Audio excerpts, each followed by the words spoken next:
Hi welcome to care Samvad with me Mirchi Hemant and ఈరోజు నాతో పాటు ఉన్నారు టూ స్పెషలిస్ట్ డాక్టర్స్.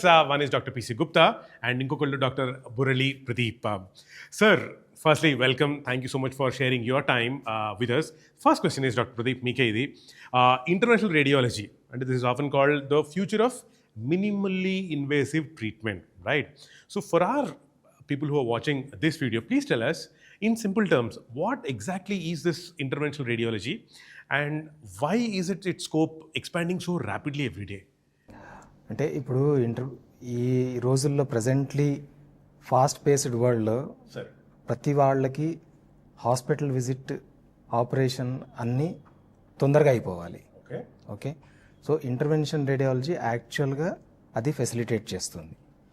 సో ఇంతకుముందు ఏవైతే మనము పెద్దగా కట్ చేసి ఓపెన్ చేసి ఆపరేషన్ చేసి హాస్పిటల్లో ఆల్మోస్ట్ 1 వీక్ 10 days ఉండి పెద్ద స్కార్స్ ఉండి చాలా పెయిన్ ఉండి ఐసీయూలో చాలా రోజులు ఉండి చేసేది ఉందో, ఇంటర్వెన్షన్ రేడియాలజీ ద్వారా అది చాలా సులువుగా హాస్పిటల్ స్టే ఎక్కువ లేకుండా అవుతుంది.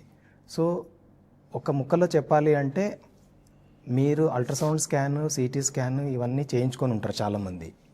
సో వాటినే ఒక మీడియంగా యూజ్ చేసి బాడీలో కట్ చేయకుండా దాన్ని గైడెన్స్ లాగా వాడి అల్ట్రాసౌండ్, సిటీ స్కాన్, ఎక్స్రేస్ అందరికి తెలుసు ఇవన్నీ. వీటి గురించి అందరికీ రేడియాలజిస్ట్ అంటే ఇవి చదువుతారని తెలుసు, కానీ వీటిని వాడి యాక్చువల్గా ట్రీట్మెంట్ కూడా చేస్తారని చాలామందికి తెలియదు. సో ఇంటర్వెన్షన్ రేడియాలజీ అనేది ఈ 3 మెథడ్స్ని అల్ట్రాసౌండ్ కానీ, సిటీ స్కాన్ కానీ, ఎక్స్రేని కానీ వాడి వాళ్ళకి ట్రీట్మెంట్ చేయడం, నాట్ జస్ట్ స్కానింగ్ చేయడం కాదు, వాటికి ట్రీట్మెంట్ చేయడం.